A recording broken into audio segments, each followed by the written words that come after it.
Hey there, Lolly. How are you? I know it's been a while since y'all have seen my face, honey, but I am back like I never left. Welcome to the Encore, the first Encore session for the wonderful series that we're having for July. So again, greetings, welcome everyone. Let us know where you are tuning in from in the chat. Okay. Again, my name is Chanel Power. I am the founder and CEO of the Mentor Me Collective. We have been proactively closing the Black Wealth Gap. Yes, we have, by providing personalized mentorship, tech, and talent sourcing partnerships, and creating these dynamic events that are accessible for all. So we're so excited. And again, we welcome you. We welcome you. We welcome you. Thank you all so much for tuning in. So again, we say greetings, family. Go ahead and take a moment and share. If you are on the YouTube platform, go ahead and let us know. We definitely want to shout you out. Hey, Crystal. Hey, Vanita. So excited to have you all here. Again, if you are on LinkedIn, go ahead, throw up, a little do sign, a little, a little fist, give us all the energy, some fire emojis as well. And make sure you're taking some time to connect with each other too. On this platform. So important for us to make sure that we as a community are connecting with each other, sharing resources, and becoming family, because that's the biggest thing, right? We're all extended family here.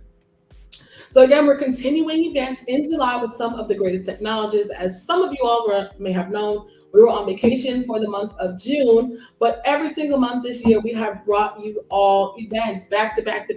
So if you want to look at all the other events that we have done, go ahead and subscribe to our YouTube channel, Mentor Me Collective, when you go ahead and Mentor Me Collective when you go ahead and click the subscribe button, or when you share. All right. Very excited again to have you all.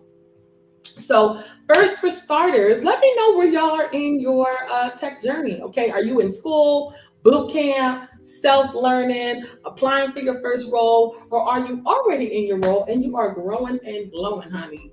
Let me get a growing and glowing in the comments section, honey, for your girl, okay? We're so excited, and it's important for us to continue to create access to opportunities in tech when it comes to the Black community, the Black and Latinx community. So again, we are so excited to have you. Welcome aboard. I'm loving it, and I'm already seeing folks dropping in the chat where they are. Awesome sauce. So if you didn't know, we have a referral zone.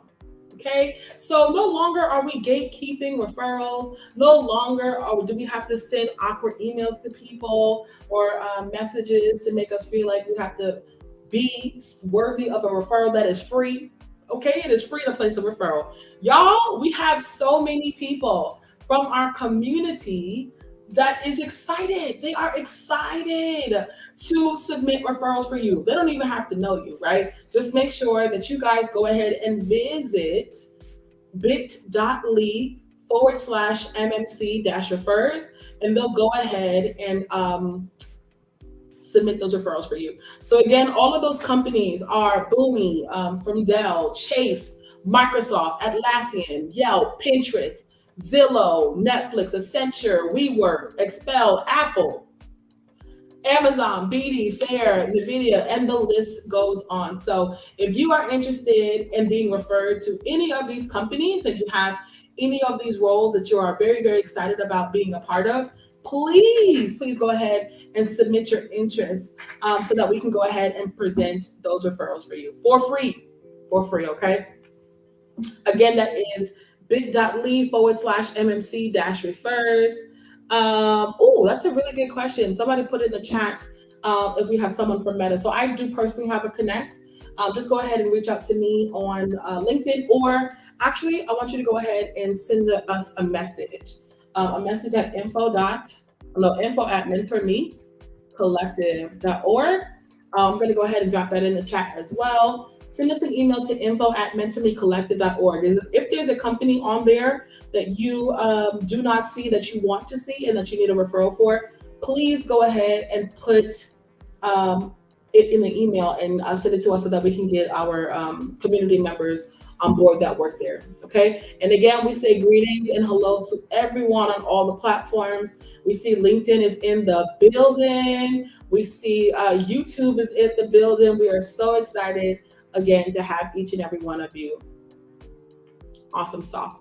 So again, before we jump in, I just want you all to meet the team. And also, if you guys are interested in joining the team or like volunteering, if you have some extra time and you want to give back, we definitely have opportunities that are available for you. We also want to talk about our mentorship program that recently launched. So if you're here and you were an applicant and have gotten accepted, or also wasn't an applicant, or just in general, if you heard about it, drop it in the chat. Let us know. We definitely want to say hey and give you all a shout out. So very excited about that. We do want to talk about text reminders. So many of you all already received a text message about this event. So that's how we are going to be doing things moving forward. We're no longer doing a sign up email. We're no longer going to post anything online. It just listen. When you sign up for our text messages, you know what I'm saying? We're going to get you together. Hey, Udacity! Y'all, even Udacity, that's so true, is on our referral zone. So y'all, if y'all interested in roles at Udacity, go ahead and, you know what I'm saying, slide it to Sister's DMs. Or like I said, go ahead and go to our referral zone. Hey, sis.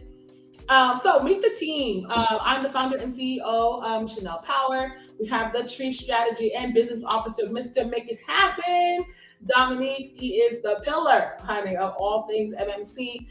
We have Ashley, who recently joined as a Community Impact Coordinator. We have this is actually Brianna, even though it says Brooklyn. But this is Brianna, and she is a social media strategist with us. We also have Sade, who is our graphic designer. So if you all have visited our Etsy shop, you all will have seen that we have some awesome designs, and that was all because of our wonderful Sade. We have an amazing engineering team, and that is Dominique, Sharika, and also Diamond. So if you all are interested in joining our team, go ahead and visit bit.ly/MMC-team. And you guys can go ahead and click on a volunteer inquiry, and Dominique will go ahead and meet with you all. So again, if you're interested in joining the team, all the roles are on there. If you see a role that you want, if you don't see a role that you want to do, just email us as well at info@Mentor Me Collective, and we'll make sure that we get that going to you. Okay, like we said, our mentorship program is launching. Oh my God, it has been a long time coming. Okay, so our mentorship program here, it actually mixes career coaching and technical coaching for all of those who are interested in careers within user design and research. So it's in partnership with Miro, Microsoft, and the Barron Review. So again, this is a completely free mentorship program for 4 months, providing career coaching and technical training. You'll be able to work in groups. You'll be able to present your projects and also have a career fair at the end. So again, just very excited and cannot wait to see you all there. If you applied and you didn't get it, or if this is your first time hearing about it, you all can still apply for our next cohort. Our cohort is happening in spring of 2023, and you all can go ahead and apply by going to bit.ly/MMC-mentee. Again, that is bit.ly/MMC-mentee, and we're excited to see you there. Again, y'all, we have so many free things happening, and the next thing that we want to talk about is our tech summit. So I'm not sure if you guys have seen this, but definitely on our LinkedIn, on all of our social media platforms, we've been talking about the Apex Summit. We already have 1,400 people that are signed up, that are so excited about it. So y'all, we encourage you to go ahead and visit our website, which is coming soon, but we're going to go ahead and send you the link to go ahead and submit your interest. So the Apex Summit creates a space for Black technologists to build, connect, and grow while providing a bridge for the next generation to follow suit. I see you, Brandon. So the website is being launched on August 1st. However, you all can go ahead and submit your interest. It is going to be happening in Atlanta, Georgia, and online. So if you guys cannot make it to Atlanta, Georgia, that's fine. It will be streamed online. We will be serving 1,000 people in person, Black people, Latinx people, child, all the colors of the world that are within the diaspora. It is going to be October 5th to 8th, and also completely free to attendees. It includes breakfast and lunch and after-hour activities. So we're so excited. We will be catering to students, contributors, and also leaders. So wherever you see yourself here, and just want you all to know that there is a space for you at the table. So if you want to register to at least come in person, because obviously online we'll definitely have tickets, but we only have 1,000+ slots available for in person. Again, with our recruiting career fair, please go ahead and go directly here to bit.ly/the Apex Summit, and you guys can go ahead and submit your interest. Again, we want to talk about text reminders. So if you are on here and you did not get a text message, it's because y'all wasn't signed on, okay? So go ahead and text MMC to 866-901-1914. Again, text MMC to 866-901-1914, and we will make sure that we notify you when we go live, like we did today. We do have an Etsy shop as well. So our goal is to make sure that anyone who is a mentee or anyone who expresses interest in needing a software, design software, I don't know, engineering software, or even a device, they have the ability to get that through us. And so the way that we make that possible is through our Etsy shop. So when you purchase something on our Etsy shop, that goes directly to our account to help people start their careers in tech and have the devices and the software that they need. So go ahead and visit Etsy.com. You can go ahead and enter Mentally Collective, and our shop will pop up. Anything that you all purchase, all 100% of the proceeds go directly to that. So y'all, love is an action word. Support the community and take memories with you. What's an MMC event without a giveaway? Y'all, we give away nice prizes over here just because you came. Okay, just because you dropped in. So the way that you can do that is by letting us know that you are tuned in to this session. What you want to do is go ahead and get your phone, you know what I'm saying? Get your phone. You want to do a nice little, you know what I'm saying, selfie showing us that you are viewing, and tag us online. The way that you do that is by going to either LinkedIn or Instagram and tagging us there. Obviously, you want to make sure that you grab a pen and notebooks and take some notes, because we will be sending an online quiz to see if you guys are really listening to what they were saying. We do want you to obviously make sure that you're connecting with us on social media platforms, and make sure that you connect the quiz. The quiz will be sent to you also by this text number, so make sure that you opt in. Again, you want to check in with your selfie, and you want to make sure that you're following us on social media.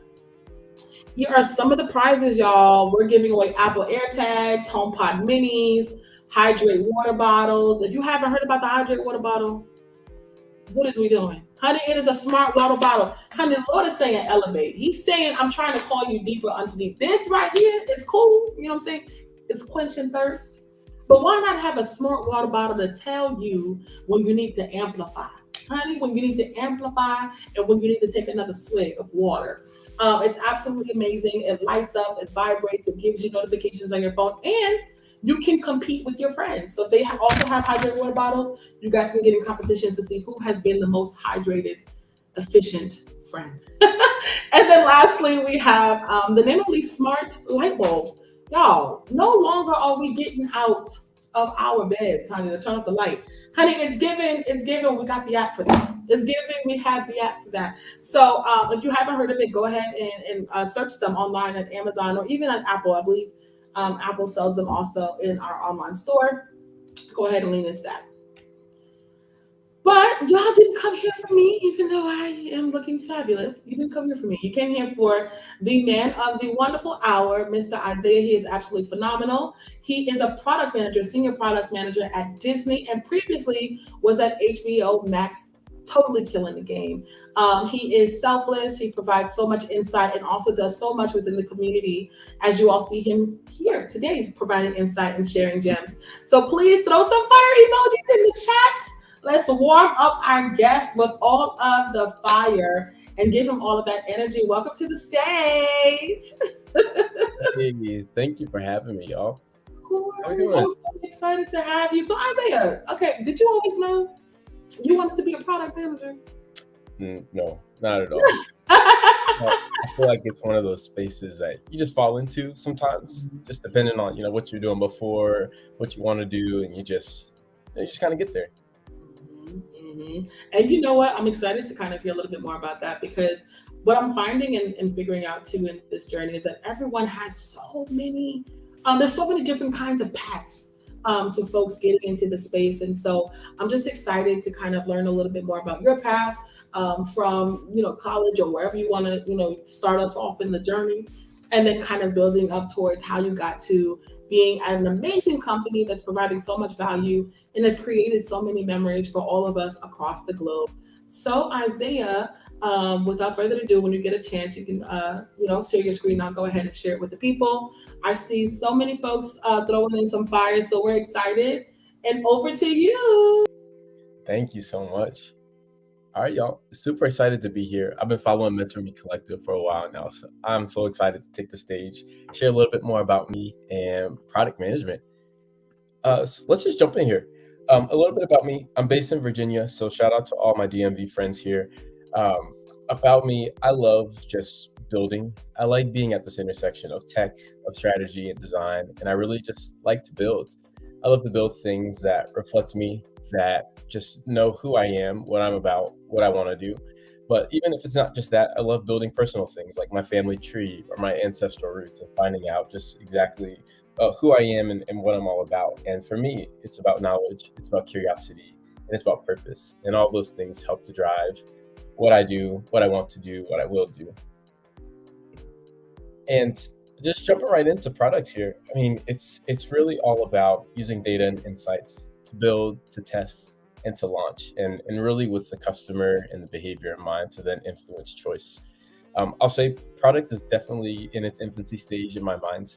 I started in the brand management field. I was working at a company called Altria, who's the parent owner of Philip Morris USA. So I started working on Marlboro to understand brand positioning and targeting, and more specifically, how to just influence digital behavior.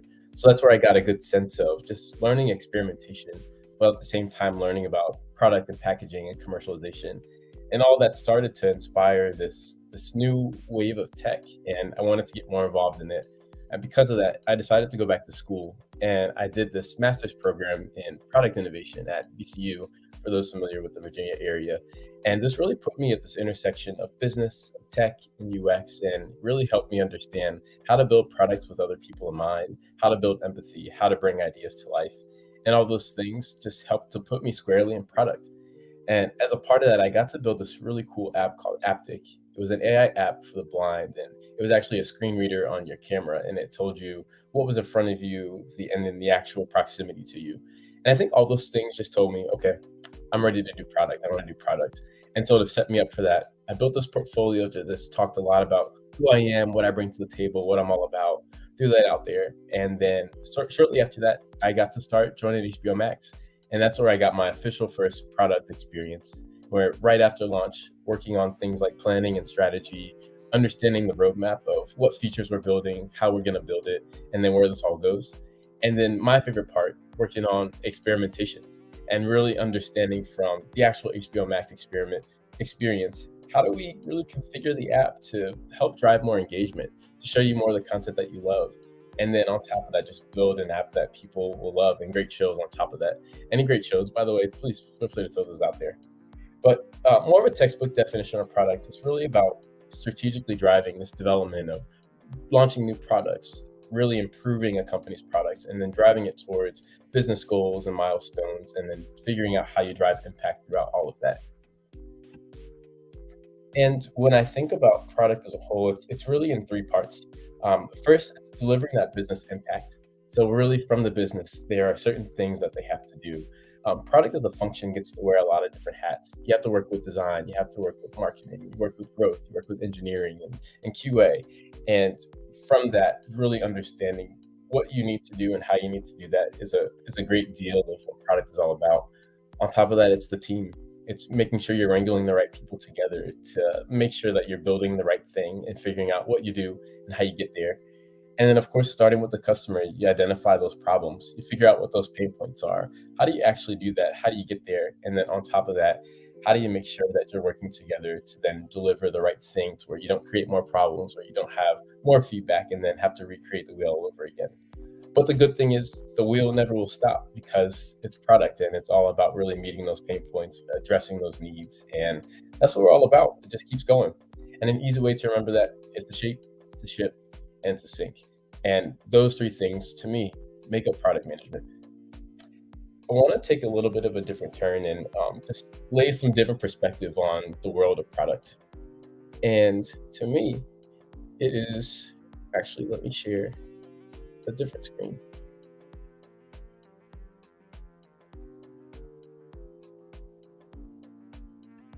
Here we go. I want to share pizza. I think about pizza and product as having a lot of similarities. Some people like pineapple on pizza, some people like meat lovers, some people want gluten-free, some people like barbecue sauce and chicken on their pizza. And but the foundation of that, it's all pretty similar for the most part. You have a lot of areas of just building the dough. The dough can be a regular personal pan, or it can be a large pizza. It can be square. But on top of that, there are things like cheese and other toppings that then make that pizza a little bit different. And you can think about a lot of the products that you might have on your phone, or you can think about even dating apps, for an example. They're all providing a similar service, but they have toppings that make that product a little bit different and talk to a different market. And then on top of that, you have a whole bunch of different providers of that pizza. Sometimes you want to go into your freezer and pop that thing in the oven, or you want to just dig all in a buffet like at a CC's. And what's nice about seeing this is that there are companies, and you can think about tech companies that are providing a service or a product, and you think about that as the pizza. And so when you think about product, it's going to be different at every different company. The processes may look a little bit different, and the outcome of that may look a little bit different. But at the end of the day, it's all pizza, it's all product, and there are all these different companies. And it's just a different take on sharing that product is going to be a fun place to be a part of. It's a fun function, but it may just look a little bit different depending on the area that you're in. I'm also a little hungry, if you can't tell. It's a little after 6. So just said differently, you have a customer, and as a product manager, it's important to understand who your customer is. What do they need? What are their pain points? What are their hopes, their aspirations? What are the things that keep them up at night? And then on top of that, what are the problems to solve? What are the things that keep blocking them? Or what are the things that just create errors or create frustration for them, to where they're going to take to Twitter, or they're going to take to Reddit, or call up your customer service center? So then it's all about, how do you get there? Based on the customer, based on the problems to solve. It's about planning for what are the most important things to knock out, what are the most important products or experiences or features to deliver, and then how do you plan for that with your team to then create that impact that you need for a business and for a customer. And a way that I like to think about it is just through the design thinking process. It's really starting with that empathy, listening to customers, doing interviews, doing surveys, listening to the actual calls. And then it's defining what has to be done. It's building hypotheses, it's building tests, it's ideating, it's brainstorming with your team, with other cross-functional partners, and then it's prototyping and testing. And then based on the outcome of that, it's figuring out, what do you do next? Or do you start all over, or do you kill that thing? And that's the fun part of product, is that, like I said, it's this continuous cycle that doesn't end, but it's all about solving these pain points and building that impact. I want to share a personal pain point that I have, and it's actually with LinkedIn, just to help paint the picture a little bit more. So everybody knows that with LinkedIn, you can post, and as a user of LinkedIn, that's one of the main aspects that you can do is post.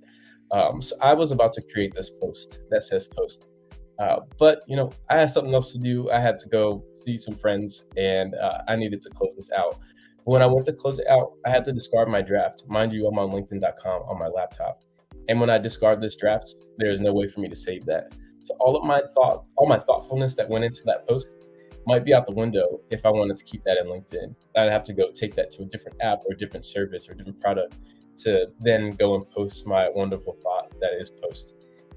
This is a pain point I have, because I want to keep all my thoughts in one place, especially as it relates to LinkedIn and that audience.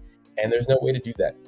So the hope would be that the product managers at LinkedIn have this somewhere in their backlog, to where they will give me the ability to actually save a draft on LinkedIn.com versus on my phone, so that I can come back to this and then eventually post my amazing posts later.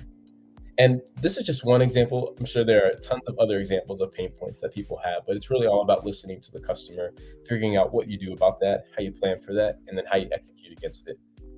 Anybody else had this problem too, by the way?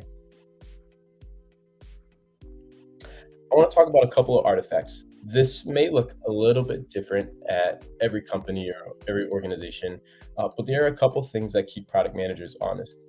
You can think of one as the roadmap. And really, this is meant to help set the direction of where we're going and when we're going to launch X. On top of that, it's just to help establish alignment across your internal, your external stakeholders, and then on top of that, your leadership. And just helps us really tell the story of what we're doing, where we're going, when we're going to get there. And it's also a great tool to just see all of the different functions and pieces of a product moving together. You might also have a product requirements document, and this is really to lay out or break down bigger pieces of work. You can think of a roadmap and think of an example of maybe enabling my save draft post on LinkedIn. There should be some sort of requirement that's laying out what exactly has to go into that, or what are the pieces of work that have to go into that in order to make that feature a reality. And that just really does a great job of breaking down all the user stories, really getting to the empathy of me as a user having to close this out and not being able to go back in. And it's going to lay out all of my pain points. And then as a product manager, it's going to lay out what needs to happen. And then for your engineers, what needs to be done, and really lays out a lot of the justification for this is how we do X. And then on top of that, you have a backlog. Say an idea is so brilliant that it just isn't in scope to actually be delivered in a roadmap this year. What we can do then is take that same idea, put that in a backlog, we'll save it for another sprint, we'll save it for another day, and then revisit it when the time is right. And this is a great way to just keep really thoughtful ideas and really thoughtful just collaborations with your team, still in a place where it can get worked on, it can get some more collaborative, some more thoughts, and then eventually revisit that at a time. And this is really cool. I know coming from HBO Max into Disney, we use a lot of these tools, and it's nice to know that even jumping from a different product team to product team, that some of the same aspects of product stay the same. And if you can't tell, I'm a little hungry, but when I think about all of this together and I think about the world of product, it's almost like a bunch of different slices of pie. You'll have product managers that specialize in data and recommender systems and algorithms, machine learning, or design. And everybody brings a different flavor of what they've done, all their experiences, all their opportunities to the table. But then this also speaks to your cross-functional teams, your designers that bring a breadth and depth of experience in UI, your researchers, your analysts, your project managers, and all the other people that come together to help build a feature or build an experience or build a product.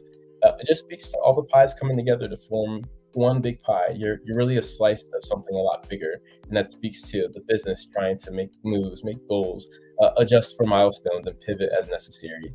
And it's a really neat, at least for me, it's a really neat way to think about how product really comes together to give people what they need and to help businesses meet their goals. I want to share an example. During HBO Max, one of my favorite things to do was experiment. And one of the things we got to do a lot of was focus on key art tests. So these are some of the titles that are on HBO Max. And one of the opportunities we had was really understanding what helps to drive higher engagement in an actual show or a movie.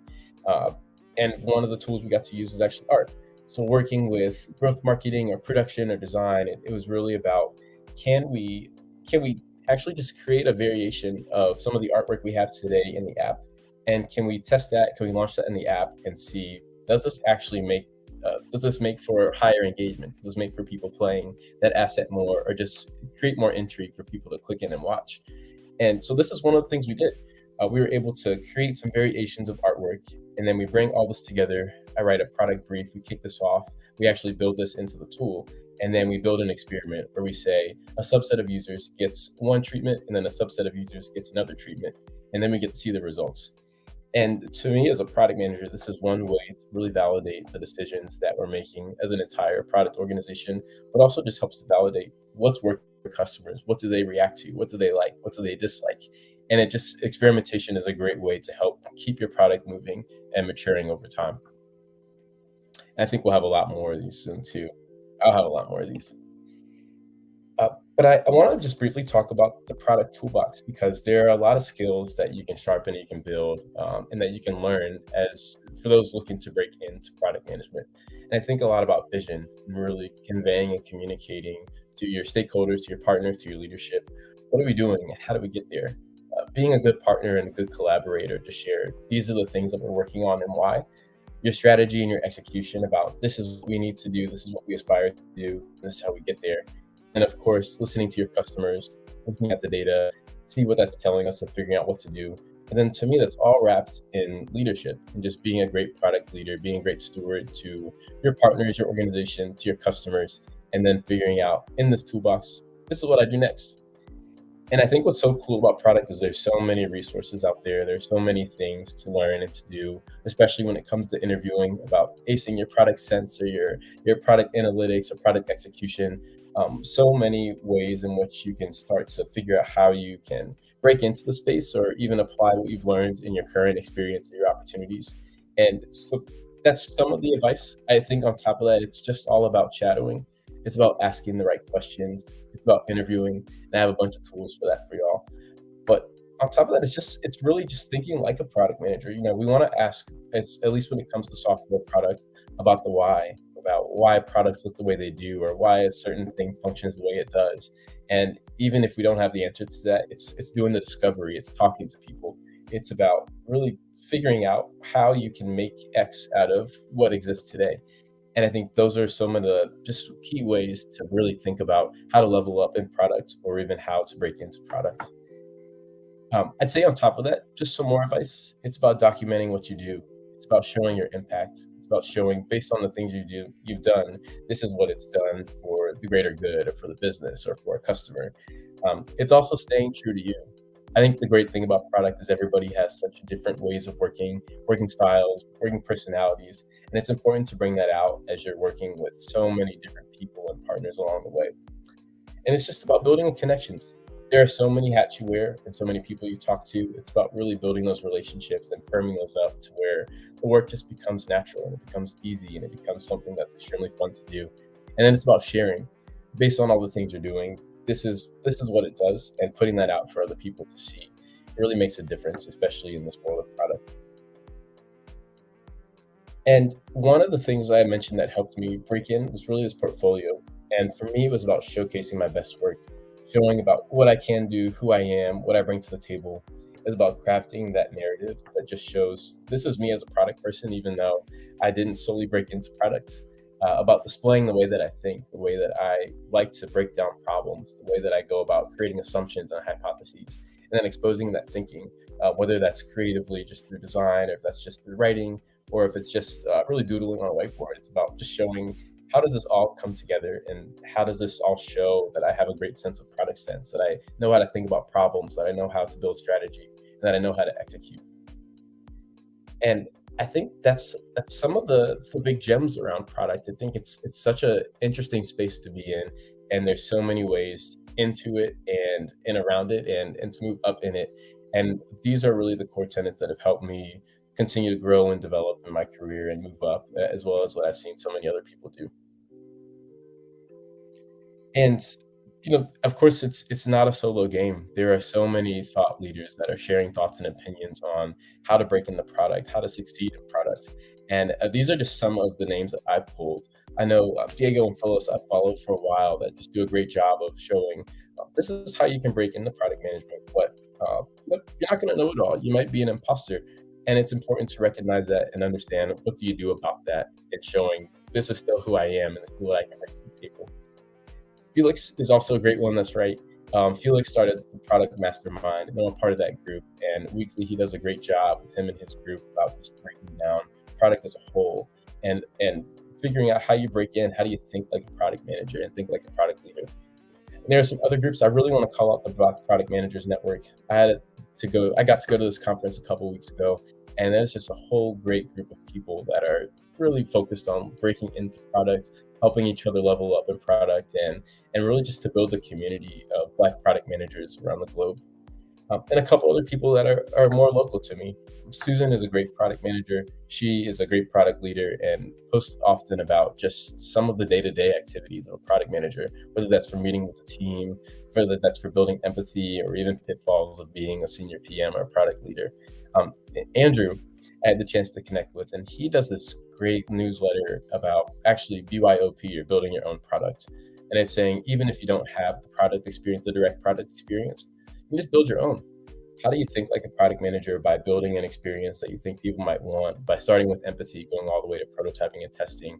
Or how do you take everyday problems in the products that you see and break that down just a little bit more to understand how you go in a new direction or how you push a product forward? And some of these people, among many others, are just ones that I follow to help build me as a product manager, to help build me as a better worker and a better leader overall. And I think that this is just the start of something really amazing when it comes to product and when it comes to just building in your career and developing. All right, y'all. I'm gonna leave it at that right here.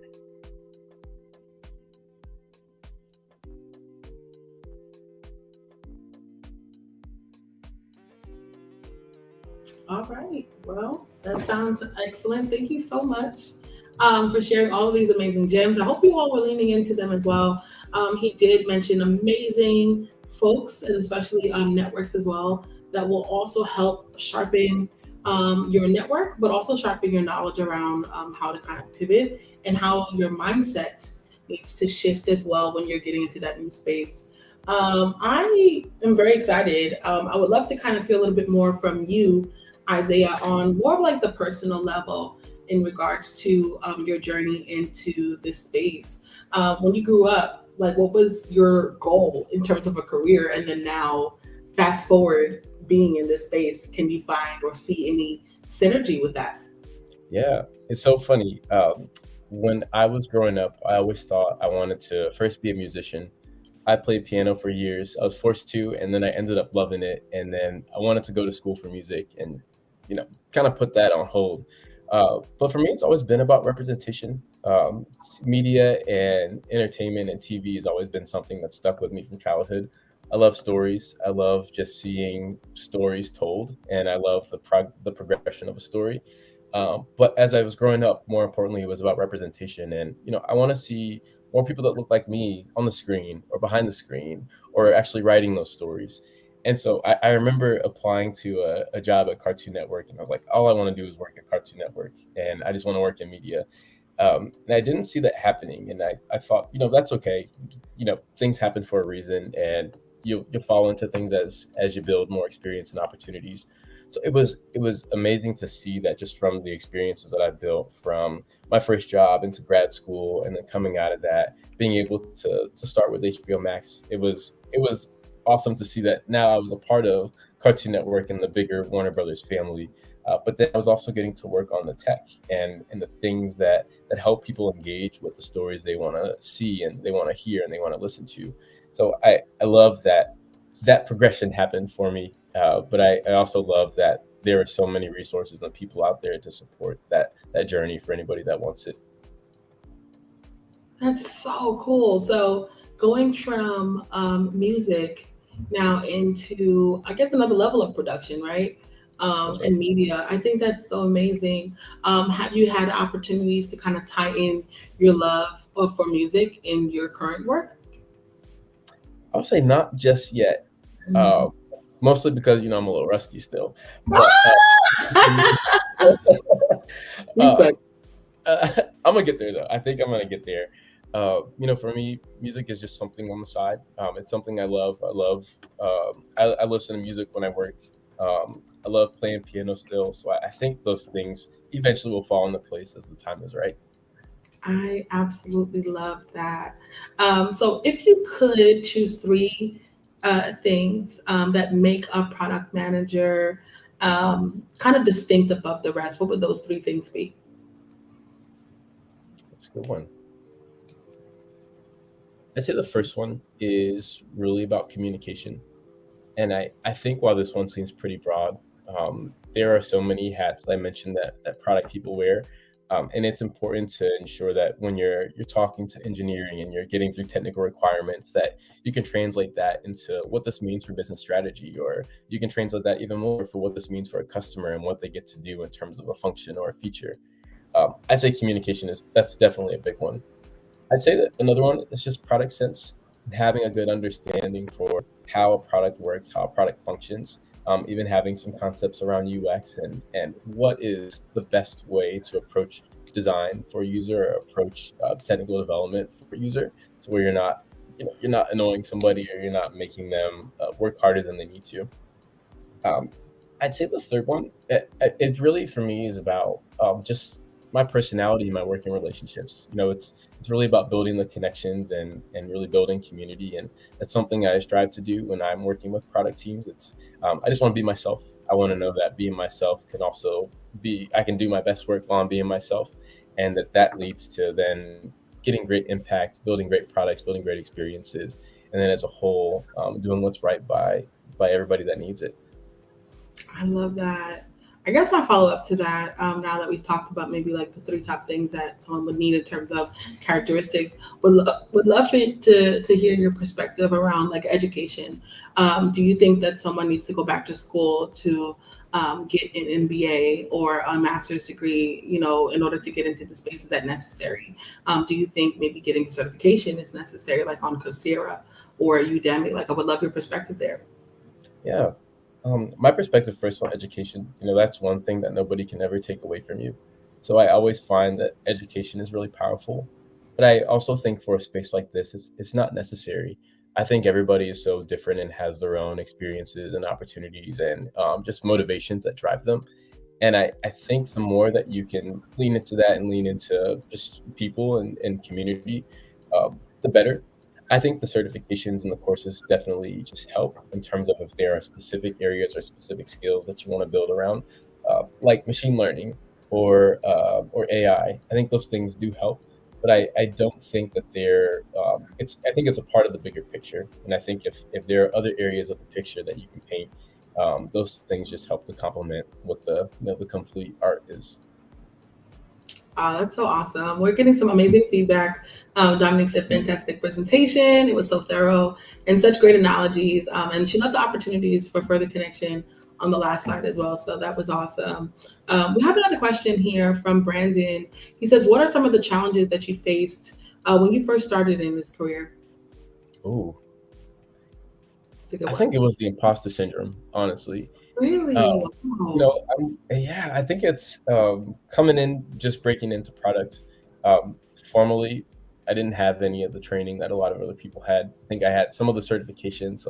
I was a Scrum Master certified. I had the product owner certification, but I never actually practiced in the way that a lot of our thought leaders talk about product.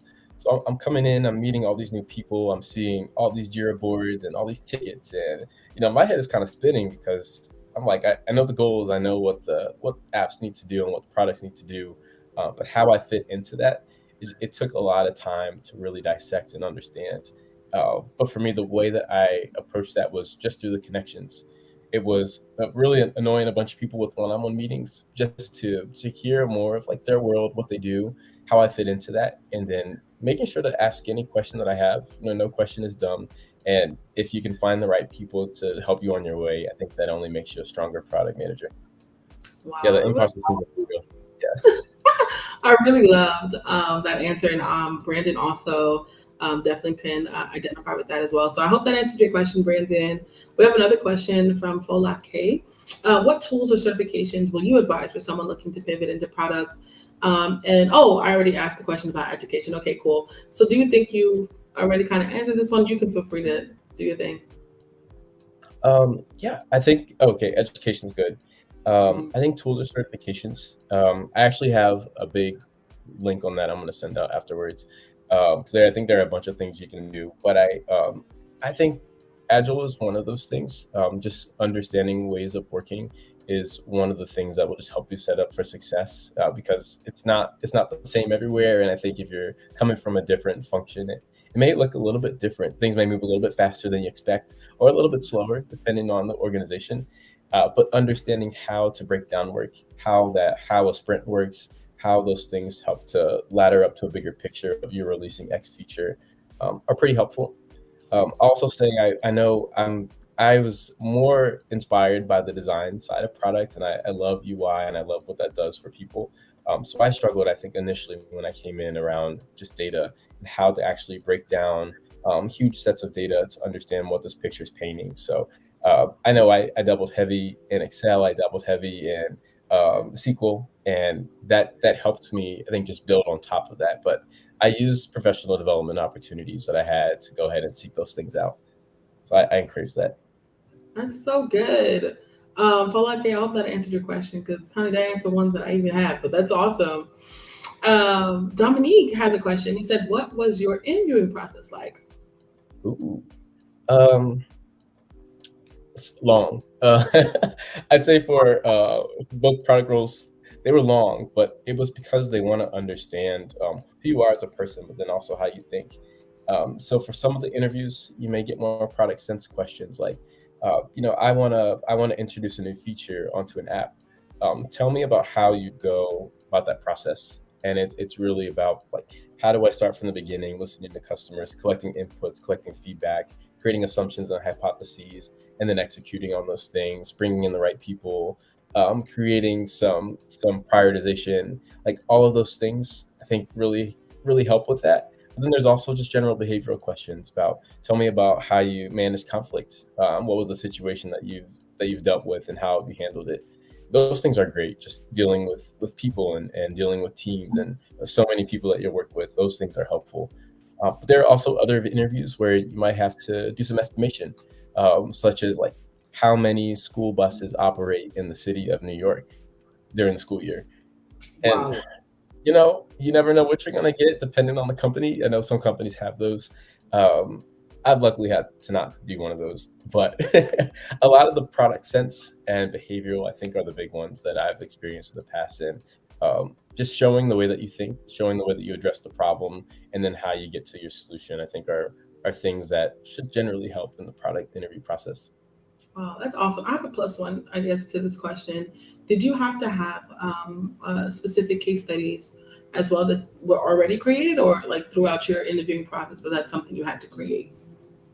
For me, they were created for me, so I was able to get the question. Sometimes on the spot, it was a question, and then you get your piece of paper and you get to work. Other times, it's given in advance, and you get some time to prepare a presentation about what the case is, and then how you approach that case. So you might see both sides of that. Wow, that's such a good question. Thanks so much, Dominique, for that awesome question. Ooh, this one is a good one. Genesis says, "Did you ever feel like this was not your path?" Yes. Really? I mean, sometimes I think it's especially when it's just starting a new role, when it can all feel so overwhelming and you feel like you're drinking from a fire hose of products, and you get all these things thrown at you, all these requirements, all this documentation, and you just step back and think like, what am I doing? What is this? What purpose is this serving? I think some of those questions initially get into your mind when you're new, and the way I always say, the way around that is just to approach ambiguity as a challenge. So like, jump right in, make some assumptions, scribble up a bunch of documents, and talk to your leaders and your peers. Try to form those communities where you can, so you can really answer the question if the path is right. I found that the path was right for me because I love the space and I love what product does in terms of its outputs, and how it just, in my space, helps people find what they love. It helps to connect them and entertain them. And so I knew that the path was mine very quickly. But you ask those questions initially. It's that imposter syndrome again.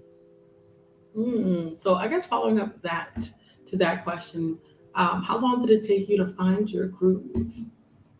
Ooh. Hmm.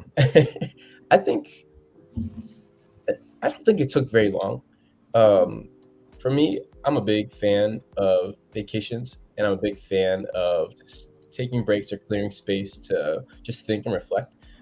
So having a lot of that, having a really great support system and network, I think it took me about a month to get it together before I could start just for like really contributing in any meeting I was part of, really start to share my thoughts and opinions, and to really put some stuff out there.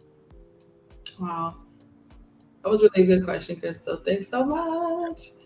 Okay, we have another question coming on down. I'm flowing. Okay, here from Melody. Any advice for early career PMs on how to showcase the way they work when they haven't shipped anything yet?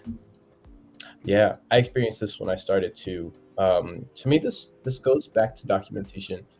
Even if you have the best feature, the best idea, or the experience is going to create the impact that somebody needs, you just can't do it yet, or you don't have the resources. Still showcase everything that you have. I think there are big components of strategy when it comes to shipping.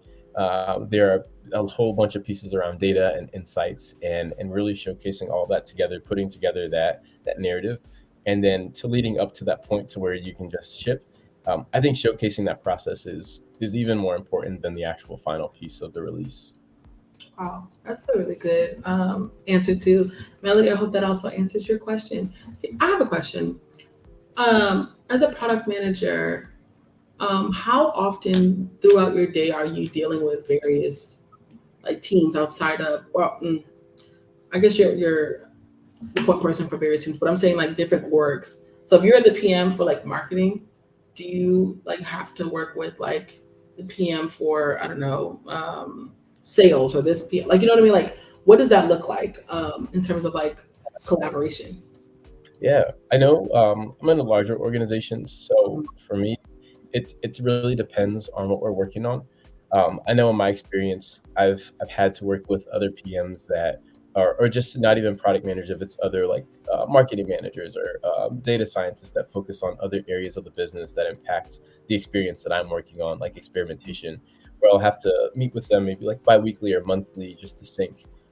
And if even if it's not just to talk about the actual what's happening today, it might be for what's happening in the future, just to make sure that I'm being thoughtful, I'm being collaborative, that there's opportunity to brainstorm and to really build a shared understanding of what we're building. So I think it really depends on the product and the organization, but I know in smaller companies you probably have to work with other PMs or other parts of the company all the time. So I think it depends on the hat you wear, but I encourage the collaboration where you can. Love that. I think that's super incredible. And, you know, as you go into larger companies, it does get a little bit more granular. So you may not talk too much directly to certain folks. So love that. Brandon has another question. You talked about Excel and SQL before, but are there any other tools that you use that are useful in your field? Ooh. One tool that I've used heavily in the past is Figma. And this is really for anything related to UI, building UI experiences, talking through a prototype and how it works and how it all connects. And that's one that I thought was extremely helpful. I love Photoshop. I love the Creative Cloud. So I think Figma for me was just a little bit of a learning curve, but once you get it, it really helps to paint the bigger picture of what I'm doing and how this actually paints the bigger experience on what's happening for a user. I'd say that be one. Um, I think it's the biggest one. I know for companies I've been with, it's been a lot of Jira. So just knowing how ticketing works and how to break down like pieces of work and priorities from that is helpful. Um, I'd say those are the biggest ones. I love that too. I would not have even guessed you saying Figma or even mentioned it. Like, Yeah, but that is, I mean, it makes sense. So to be able to kind of clearly communicate what your thought process are, like for maybe like a feature within like the user's experience or like an app or whatever the case may be. So I think that's really, really cool. Melissa has a question. Do you have a frequency of communication that you find helps, especially for remote work? For example, do you have like stand-ups or like a certain kind of like one-on-one or different kinds of stakes that happen weekly, bi-weekly, or daily? yeah. Let me start with the actual meeting. So when I approach, I actually have something that I built that just helps me keep track of the type of meeting it is. So especially for one-on-ones, I try to keep track of who I'm talking to, what they do, and then if there's other just fun things about them that I should remember, and I keep all that just documented. And then for other meetings like stand-ups, where those may happen daily or a couple times a week, using tools like Jira or a Kanban board to keep track of that progress. When it comes to like partners or working with other teams or other cross-functional individuals, I try to, depending on the work, set up a type of cadence, normally like a biweekly, just for just catching up, just being people. And then if it's something more related to work, trying to do that more on a weekly basis, or just using tools like Slack, or other messaging tools to keep the work moving. Wow, I love Yeah, that. I'm a big fan of one-on-one. Yeah. Oh yeah, and I guess my question to follow up to this too: how have you managed your mental health with like the overwhelmingly amount of meetings that may occur in a week or even in a month? Now that things have been kind of virtual. Yeah, meeting fatigue is real. And for both of these roles, I've been remote the entire time. One thing that has always helped me is I have a block on my calendar every Wednesday, and it's just called GML, or Get My Life. And that's the space. Woo! I take no meetings, I take no calls. I'm do not disturb so that I can do my most thoughtful work. Or if it's just a chance for me to do some like exploration or focus on career or personal development, I try to use that 2 hours to really just focus on me and whatever I have to do. And that's a way that really helps me just just be sane and be still a great product person, and make sure that I'm keeping up with everything that I'm accountable for. Wow, that's amazing.